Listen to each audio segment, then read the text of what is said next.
வணக்கம். வேந்தரின் உச்சிவெளி பகல் செய்திகளுக்காக கௌரி. பிரவீனா. முதலில் தலைப்புச் செய்திகள்.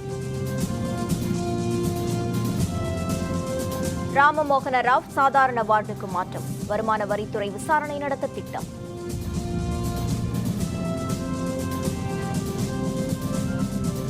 ஜனவரி 4 திமுக பொதுக்குழு கூடுகிறது. பொதுச் செயலர் அன்பழகன் அறிவிப்பு.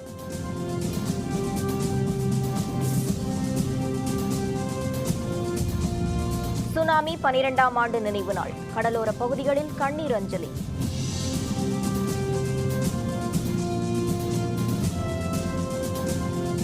சாத்தூர் அருகே பட்டாசு ஆலை வெடி விபத்து. 3 பேர் பலி.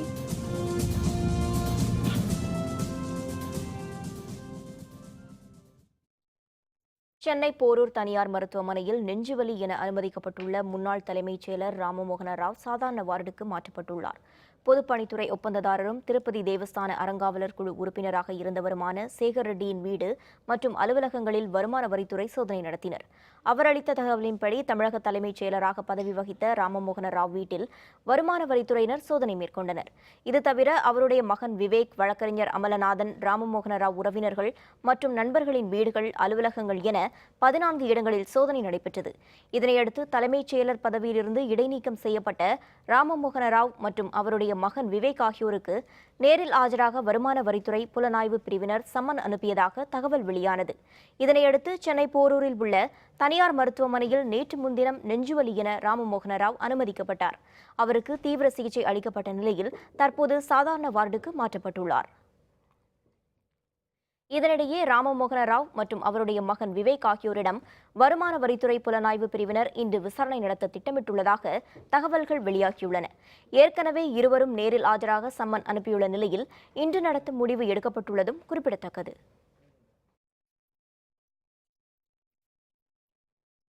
திமுக பொதுக்குழு ஜனவரி 4 நடைபெறும் என கட்சியின் பொதுச் செயலர் அன்பழகன் அறிவித்துள்ளார். இது தொடர்பாக அறிக்கை ஒன்றை அன்பழகன் வெளியிட்டுள்ளார். திமுக தலைவர் கருணாநிதி உடல்நலன் காரணமாக கடந்த 20 நடைபெற இருந்த கட்சியின் பொதுக்குழு கூட்டம் ஒத்திவைக்கப்பட்டது.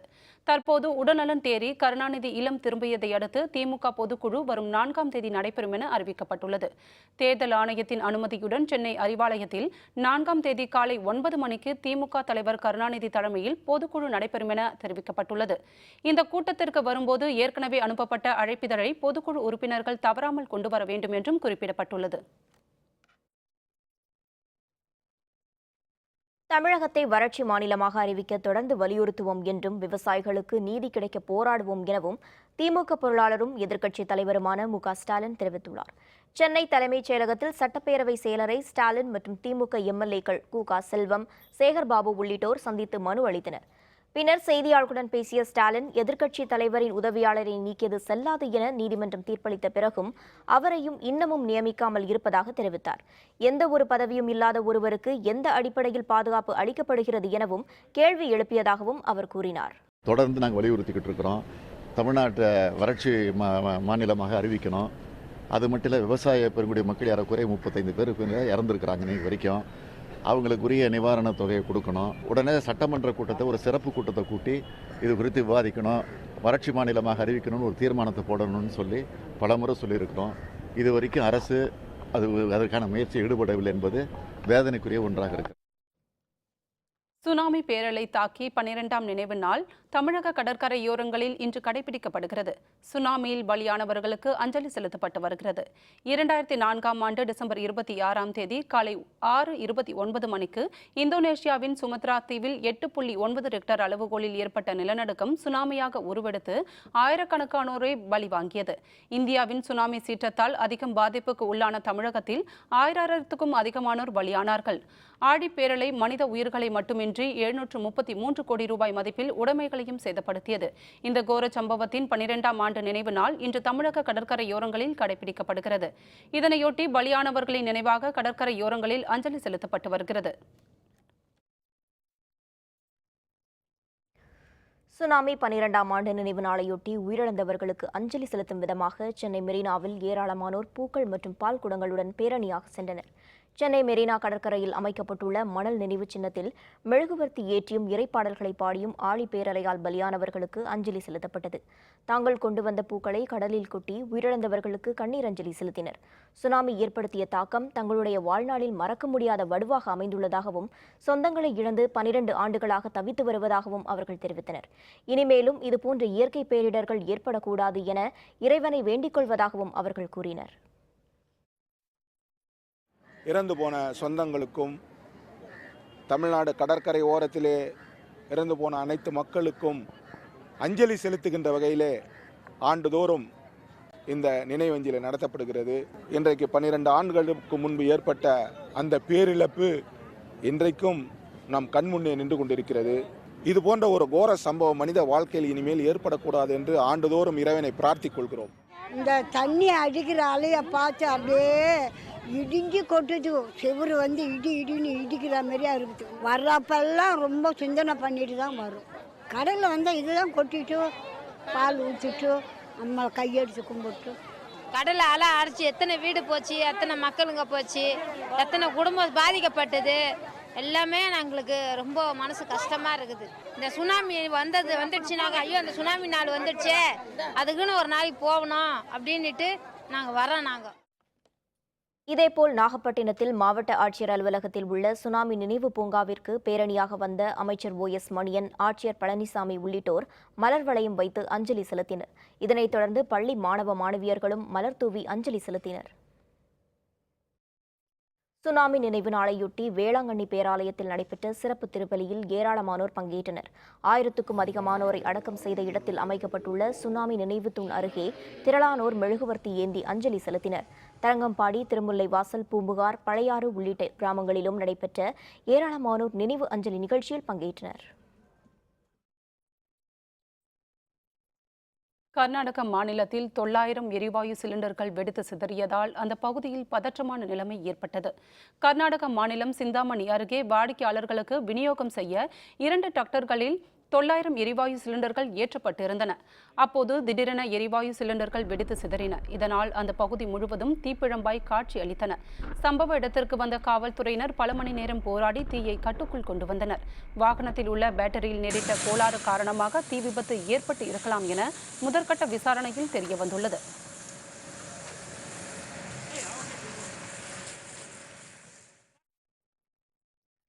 விருதுநகர் மாவட்டம் சாத்தூர் அருகே பட்டாசு ஆலை ஒன்றில் ஏற்பட்ட வெடிவிபத்தில் 3 பேர் பலியாகினர். சாத்தூர் அருகே நாராயணபுரத்தில் கங்கரக்கோட்டையில் இயங்கி வந்த பட்டாசு ஆலை ஒன்றில் இன்று காலை சுமார் 12 மணி அளவில் வெடிவிபத்து ஏற்பட்டது. இதில் பட்டாசு ஆலையில் பணியில் இருந்த 3 பேர் உடல் சிதறி பலியாகினர். தகவல் அறிந்து வந்த தீயணைப்பு படையினர் மற்றும் காவல்துறையினரும் அங்கிருந்த மக்களும் மீட்பு பணியில் ஈடுபட்டனர். பட்டாசு ஆலைக்குள் சிக்கி படுகாயமடைந்த நிலையில் இருந்த 3 பேர் மீட்கப்பட்டு சிகிச்சைக்காக சிவகாசி அரசு மருத்துவமனைக்கு அனுப்பி வைக்கப்பட்டனர். தொடர்ந்து அங்கு மீட்பு பணி மேற்கொள்ளப்பட்டு வருகிறது.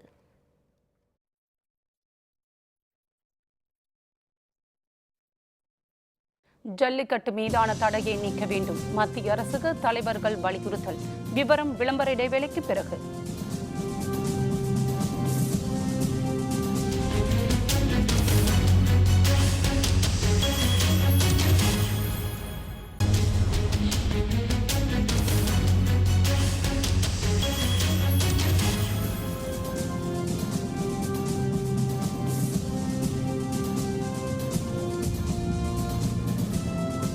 செய்திகள் தொடர்கின்றன.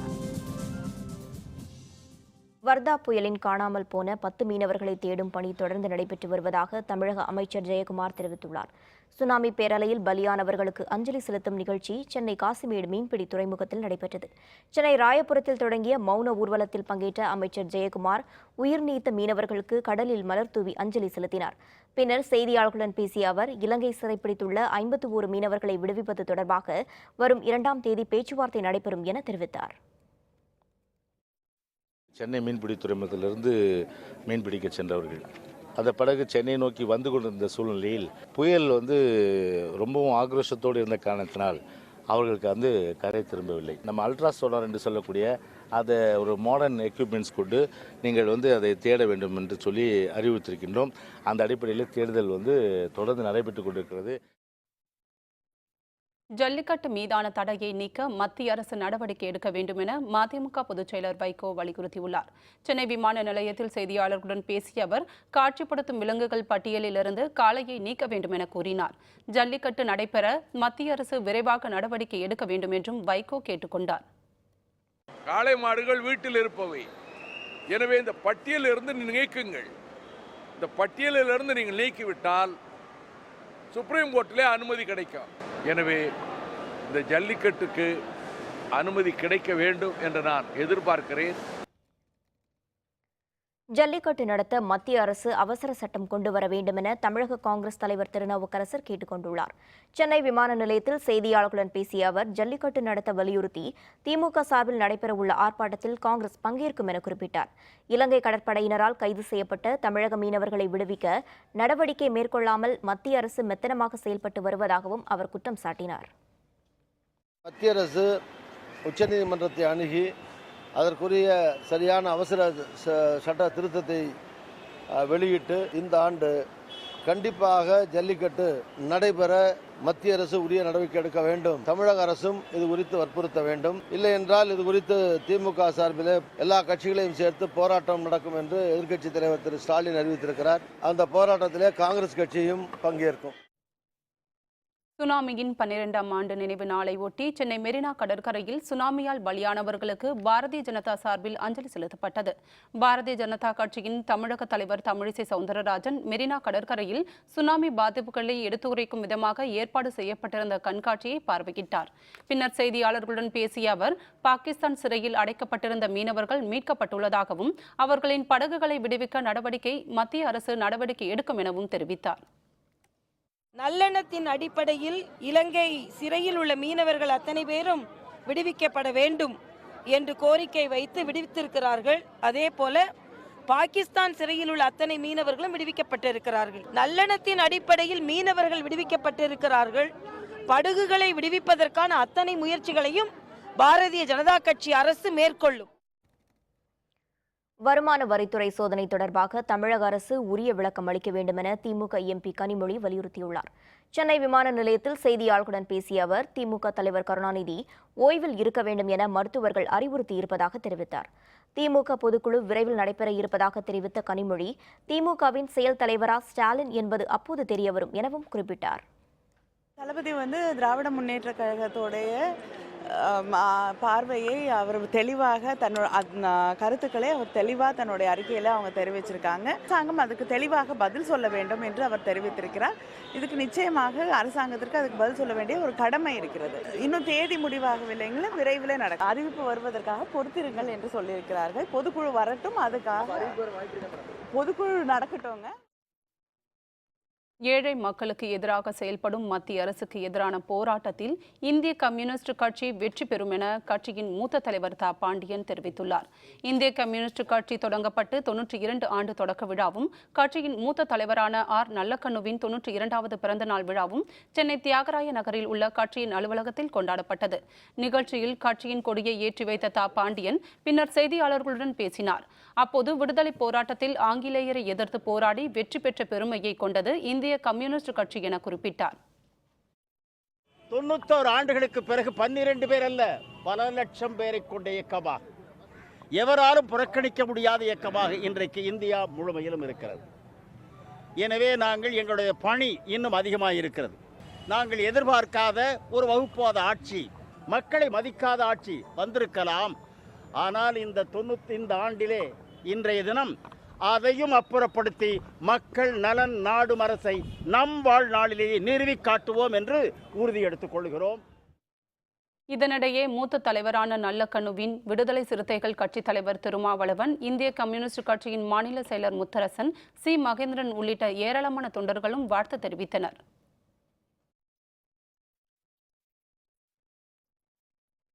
சேலம் உருக்காலையை தனியார் மயமாக்கும் மத்திய அரசின் நடவடிக்கையை கண்டித்து திமுக சார்பில் நடைபெற்ற உண்ணாவிரத போராட்டத்தில் தொழிலாளர்கள் உள்பட ஏராளமானோர் பங்கேற்றனர். இந்தியாவில் சேலம் உருக்காலை உட்பட 20க்கும் அதிகமான பொதுத்துறை நிறுவனங்கள் லாபத்தில் இயங்கி வருகின்றன.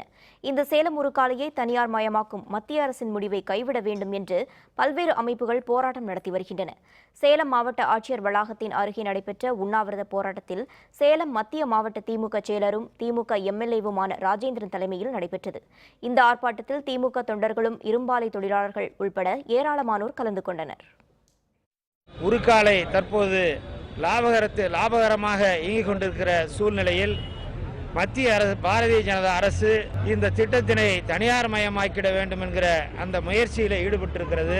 தொடர்ந்து இந்த திட்டம் தனியாருக்கு தாரை வார்க்க கூடாது. எனவே இந்த திட்டம் தொடர்ந்து பொதுத்துறை நிறுவனமாக செயல்பட வேண்டும். வல்லூர் அனல் மின் நிலையத்தின் 2வது நிலையில் நேரிட்ட தீ விபத்தில் காரணமாக 500 மெகாவாட் மின் உற்பத்தி பாதிக்கப்பட்டுள்ளது. திருவள்ளூர் மாவட்டம் வல்லூரில் தேசிய அனல் மின் நிலையம் செயல்பட்டு வருகிறது. இங்கு 3 அலகுகளில் தலா 500 மெகாவாட் மின்சாரம் உற்பத்தி செய்யப்படுகிறது. இந்நிலையில் 2வது நிலையில் பிரேக்கர் போர்டில் ஏற்பட்ட மின் கசிவால் விபத்து ஏற்பட்டது. இதன் காரணமாக அந்த அலகில் உடனடியாக உற்பத்தி நிறுத்தப்பட்டது. இதனால் 500 மெகாவாட் மின் உற்பத்தி பாதிக்கப்பட்டுள்ளதாக தெரிவித்துள்ள அனல் மின் நிலைய நிர்வாகம் விரைவில் பழுது நீக்கப்பட்டு உற்பத்தி தொடங்கும் என கூறியுள்ளது.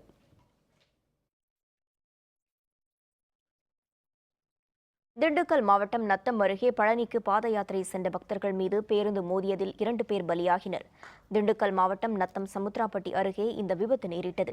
காரைக்குடியிலிருந்து பழனிக்கு பாத யாத்திரை சென்று கொண்டிருந்த பக்தர்கள் மீது காரைக்குடியிலிருந்து திண்டுக்கல் நோக்கி வந்த தனியார் பேருந்து திடீரென மோதியது. இதில் மெய்யப்பன், முத்து ஆகிய இருவர் அந்த இடத்திலேயே பலியாகினர். படுகாயமுற்ற அபிராமி மேல் சிகிச்சைக்காக மதுரை அரசு மருத்துவமனையில் அனுமதிக்கப்பட்டார். விபத்து தொடர்பாக நத்தம் காவல்துறையினர் வழக்கு பதிந்து விசாரித்து வருகின்றனர்.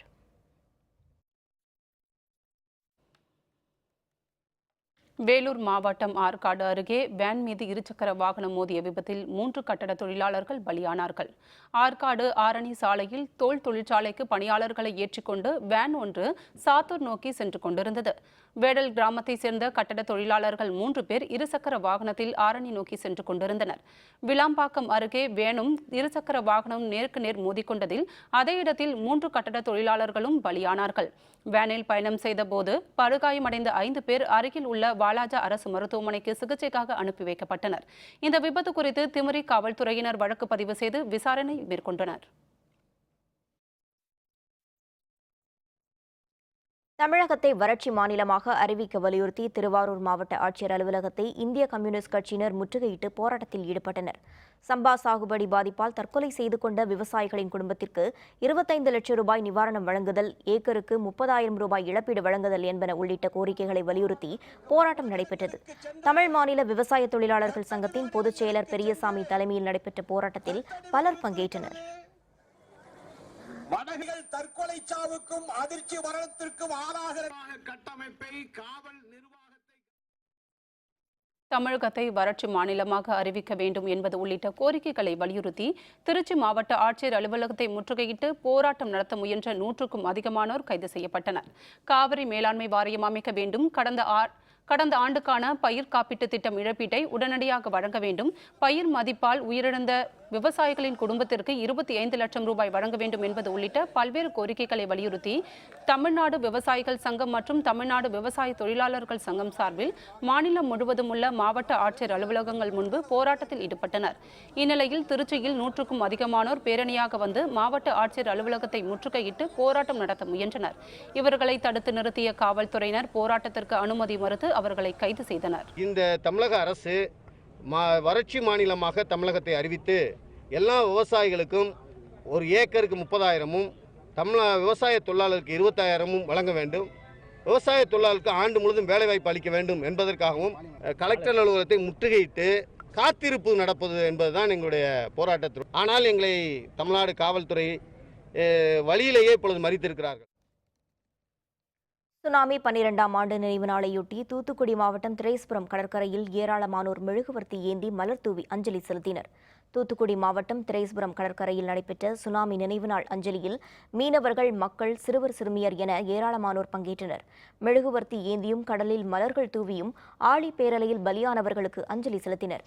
சுனாமி நினைவு நாளையொட்டி தூத்துக்குடி மாவட்டம் முழுவதும் மீனவர்கள் கடலுக்கு மீன்பிடிக்க செல்லவில்லை. 12 ஆண்டுகளுக்கு முன்பு சுனாமி பேரில் எடுத்தது. அந்த சுனாமி பேரில் எங்கள் மக்கள், மீனவ மக்கள் முதற்கொண்டு ஏகப்பட்ட மக்கள் பாதிக்கப்படைந்து இறந்து விட்டார். அவருடைய அன்னாடு ஆத்மா சாந்தி அடைய இன்றைக்கி நாங்கள் வள்ளங்கள் எதுவும் தொழிலுக்கு செல்லாமல் கரையில் இருந்து சிறுவர்களுக்கு முதற்கொண்டு மெழுகுபத்தி ஏந்தி பூ போட்டு பால் ஊட்டி நாங்கள் அஞ்சலி செலுத்துகிறோம். இனி இதே மாதிரி சீண்டை வரக்கூடாது என்பதற்காக எங்கள் கடல் தாயை வணங்கி நாங்கள் அதுக்கு அஞ்சலி செலுத்துகிறோம். கன்னியாகுமரி மாவட்டம் மணக்குடி மீனவ கிராமத்தில் புனித அந்திரேயர் ஆலயத்தில் சுனாமி நினைவு திருப்பலி நடைபெற்றது. மௌன ஊர்வலமாக சுனாமி நினைவிடத்திற்கு வந்த திரளானோர் கண்ணீர் அஞ்சலி செலுத்தினர். சுனாமி நினைவு நாளை ஒட்டி குமரி கடற்கரை கிராமங்களிலிருந்து யாரும் மீன்பிடிக்க செல்லவில்லை. இது பற்றிய விரிவான விவரங்களை தருகிறார் நமது செய்தியாளர் ஆனந்த் ஜியோ. கடந்த 2004ஆம் ஆண்டு சுமத்ரா தீவில் ஏற்பட்ட நிலநடுக்கத்தின் காரணமாக சுனாமி பேரலை இந்திய நாட்டை உலுக்கியது. அதில் குறிப்பாக தமிழகத்தில் 13 கடலோர மாவட்டங்கள் பெரிதும் பாதிக்கப்பட்டன. கன்னியாகுமரி மாவட்டத்தை பொறுத்தவரையில் 1000க்கும் மேற்பட்ட பொதுமக்கள் கடற்கரை கிராமத்தைச் சார்ந்த பொதுமக்கள் இறந்தனர். அதில் சிறுவர் மற்றும் பெரியவர்கள் அடங்குவர். குறிப்பாக மணக்குடி கிராமத்தில் 131 நபர்கள் இறந்துள்ளனர். இதுபோன்ற பேரலையானது இனி மேலாலும் ஏற்படக்கூடாது என்பதே தங்கள் பிரார்த்தனை என்று தெரிவிக்கின்றனர். மணக்குடி கிராம மக்களுக்கு ஒரு சுனாமியால் ஒரு பெரிய இழப்பை சந்திச்சிது. அவங்க ஞாபகார்த்தமாக இந்த டிசம்பர் 26ஆம் தேதி தோறும் நாங்கள் யாருமே தொழிலுக்கு போக மாட்டோம்.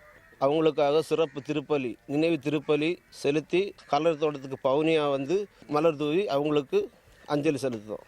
சுனாமி வந்து 12 வருஷம் ஆகுது. அப்படி இருந்து எங்கள் மனசு தாங்கவே முடியல. இப்போ இருந்து எங்களோட பயன்படுத்தி மக்கள் எல்லாம் வாழ்ந்த மக்களை நினைச்சும் போது மனசானதை தாங்கவே முடியும். தண்ணி வந்து எல்லாரையும் வாழ்த்துட்டது. அப்படின்னு நிலத்திற்கு அடி இருக்கக்கூடிய க்ரூட் ஆயில், கேஸ் போன்றவைகள் எல்லாம் எடுக்கின்ற பொழுது பூமி தன்னுடைய நிலைப்பாட்டை இழக்கின்றது.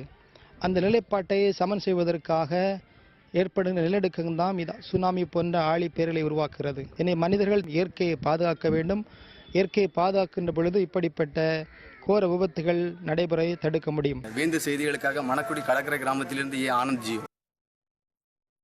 ஈராக் ராணுவம் தொடர் தாக்குதல், நூற்றுக்கணக்கான தீவிரவாதிகள் பலி. விவரம் விளம்பர இடைவேளைக்கு பிறகு.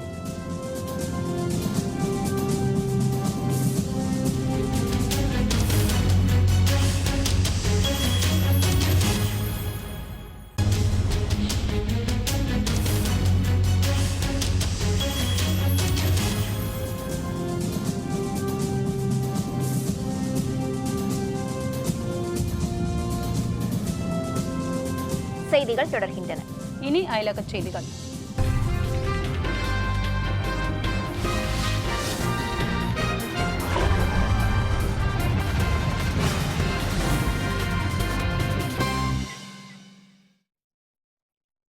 பிரிட்டனின் பிரபல பாப்பாடகர் ஜார்ஜ் மைக்கேல் காலமானார். அவருக்கு வயது 53. 1987இல் முதல் முறையாக பாப் இசை உலகில் ஜார்ஜ் மைக்கேல் நுழைந்தார். தனது இசைக்குழு மூலம் பன்னாட்டு அளவில் மைக்கேல் பிரபலமானார். இவருடைய முதல் ஆல்பம் ஃபெய்த் 10 கோடிக்கணக்கில் விற்பனையாகி சாதனை படைத்துள்ளது. Wake me up before you go go, careless whisper, last Christmas போன்ற இசை ஆல்பங்கள் பன்னாட்டு அளவில் ரசிகர்களிடையே பெரும் வரவேற்பை பெற்றது. உலகம் முழுவதும் கிறிஸ்துமஸ் திருநாள் கொண்டாட்டம் நடைபெற்றுக் கொண்டிருக்கும் வேளையில் ஜார்ஜ் மைக்கேல் உயிரிழந்தார்.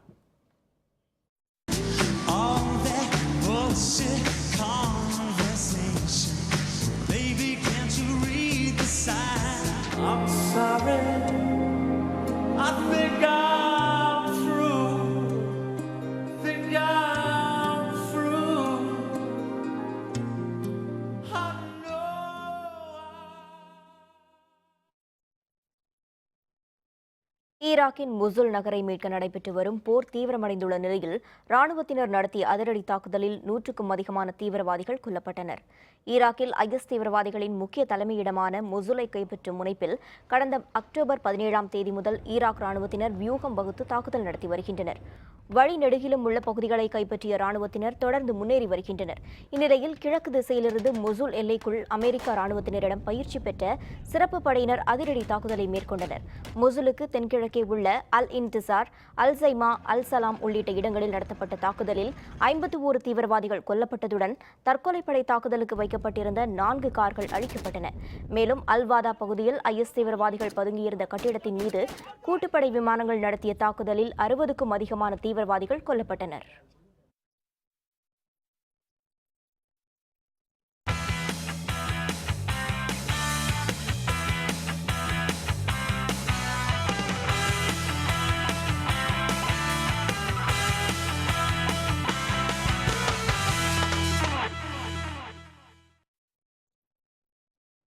ஆஸ்திரேலியாவுக்கு எதிரான இரண்டாவது டெஸ்ட் கிரிக்கெட் போட்டியில் பாகிஸ்தான் அணி முதல் இன்னிங்ஸில் நிதானமாக ஆட்டத்தை வெளிப்படுத்தியது.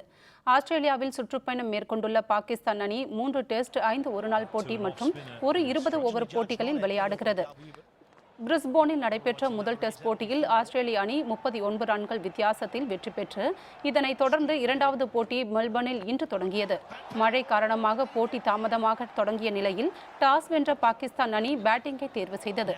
இடையில் 2 முறை மழை குறுக்கிட்டதால் ஆட்டம் நிறுத்தப்பட்டது.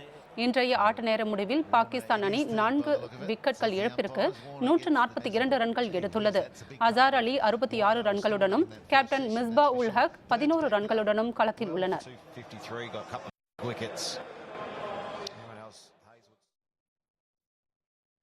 மீண்டும் தலைப்புச் செய்திகள்.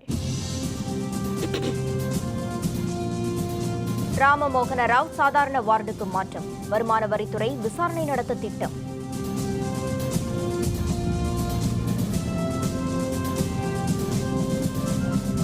ஜனவரி 4 திமுக பொதுக்குழு கூடுகிறது.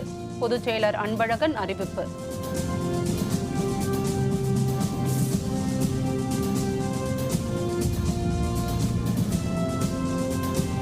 சுனாமி 12ஆம் ஆண்டு நினைவு நாள், கடலோர பகுதிகளில் கண்ணீர் அஞ்சலி.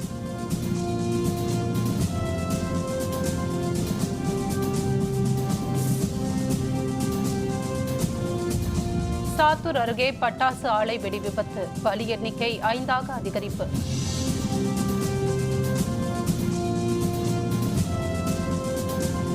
இத்துடன் வேந்தரின் உச்சிவேளை பகல் செய்திகள் நிறைவடைந்தன. மீண்டும் மாலை 5:30 மணிக்கு வேந்தரின் அந்திமாலை தொடர் செய்திகளில் சந்திப்போம். வணக்கம்.